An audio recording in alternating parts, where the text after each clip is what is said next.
집단 면역 70%를 달성을 해서 집단 면역을 이루게 되면은 마스크를 벗게 될까요? 그래도 마스크까지 벗을 수 있느냐는 제가 볼 때는 사실은 저도 그냥 솔직하게 뭐 언제부터 벗으면 됩니다라고 말씀을 드리면 참 좋겠는데 정부가 이제 11월까지 집단 면역을 달성하겠다 이런 목표를 처음부터 지금까지 계속 유지를 하고 있는 걸로 알고 있거든요. 뭐 이스라엘은 뭐 60%가 전 국민의 60%가 맞았는데 뭐 영국은 뭐 40% 가까이 맞았는데 뭐 50% 맞았는데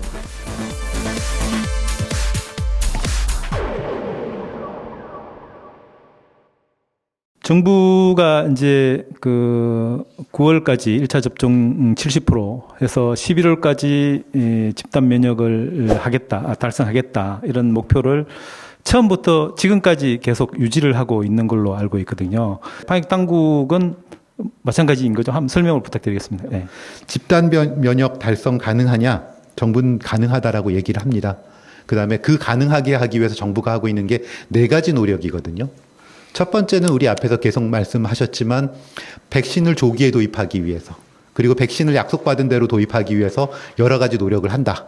그게 하나고요. 두 번째는 저희가 접종하는 시설을 최대한 늘리고 있습니다. 그럼 접종센터도 처음에는 중앙의료원 한 군데였다가 그 다음에 중앙의료원에서 접종하는 걸 보고 사람들이 배우도록 권역에 하나씩 해서 5군데로 했다가 그 다음에 22개로 했다가 계속 지금 확대해서 202개까지 갔다가 그리고 그런 식으로 접종센터를 계속 확대한다. 그 다음에 세 번째는 접종 대상자를 계속 확대하고 있습니다. 처음에는 요양병원 요양시설에 계신 분들만 하다가 지금은 75세 이상의 어르신들을 대상으로 그리고 사람들하고 많이 만날 수 있는 여러 가지 장애인 시설, 그다음에 노인 시설, 뭐 이런 시설들, 그다음에 사회 1차 대응 요원들, 그다음에 의료기관에 종사하시는 분들 이렇게 접종하실 사람들을 늘리는 게 세 번째고요.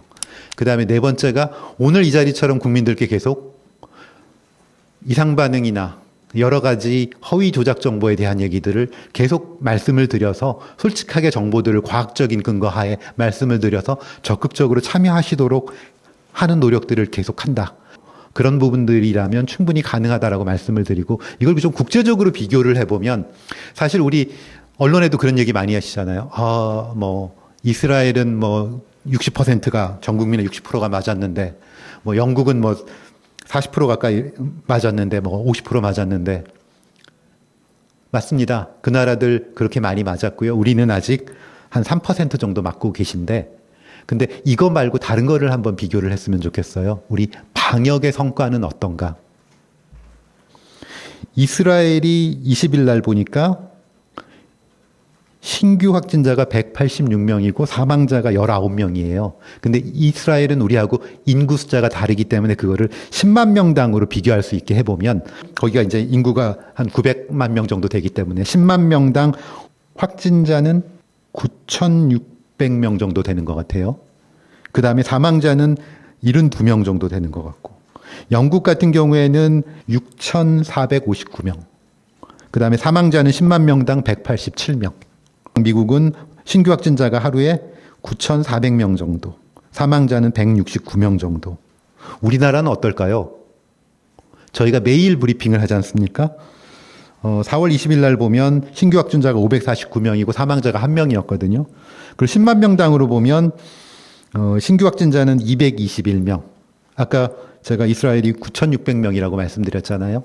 거기가 백신 접종은 많이 했지만 아직도 우리나라가 백신 접종과 기타 방역 노력들을 통해서 신규 확진자를 비교해 보면 저희가 집단 면역에 대한 노력들을 계속하고 정부가 약속된 부분들은 완수를 할 수 있겠다라고 말씀을 드리고 그 전에라도 정부의 방역 노력은 계속됨으로써 종합적인 방역의 성과를 본다면 결코 외국에 비해서 뒤떨어지지 않는다라는 부분들을 국민들께 설명을 드리고 싶습니다. 보건소에서 하는 방역 노력은 어떤 것들이 있나요? 네. 일단 보건소는 뭐 중앙정부는 이제 백신을 확보하는 데 최선을 다하고 있으신 것 같고 그것들을 보건소는 빨리 소진시키는 역할인 것 같습니다. 그래서 지금 저희는 목표가 질병청에서 백신을 더 입고해 주기 전에 가지고 있는 걸 다 소진시켜서 빨리 달라고 긴급하게 조르는 걸 목표로 하고 있기 때문에 조르면 좀 잘 주시면 감사하겠습니다.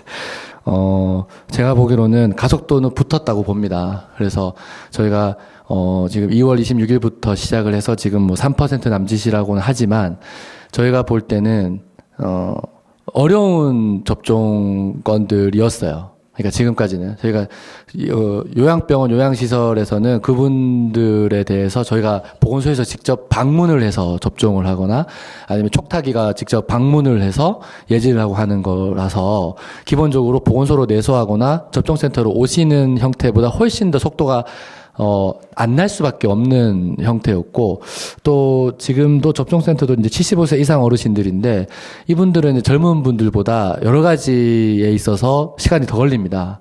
뭐, 당연히 더 보호해드려야 되고, 또 움직임이나 이동이 더 느리시기 때문에, 그래서 지금까지의 이제 3.몇%는 사실은 우리가 여러 가지 숙제가 있다라면 가장 어려운 숙제를 먼저 했다고 생각을 하고, 앞으로의 이제 더 아랫 연령대, 그리고 다른 어떤 일반 직업군으로 내려올수록 지역사회에서의 접종 속도는 더 빨라지리라고 생각을 합니다. 그래서 이게 이제 결국은 집단 면역의 이제 연장선상에서 이야기가 될 수 있는데 집단 면역 70%를 달성을 해서 집단 면역을 이루게 되면은 마스크를 벗게 될까요?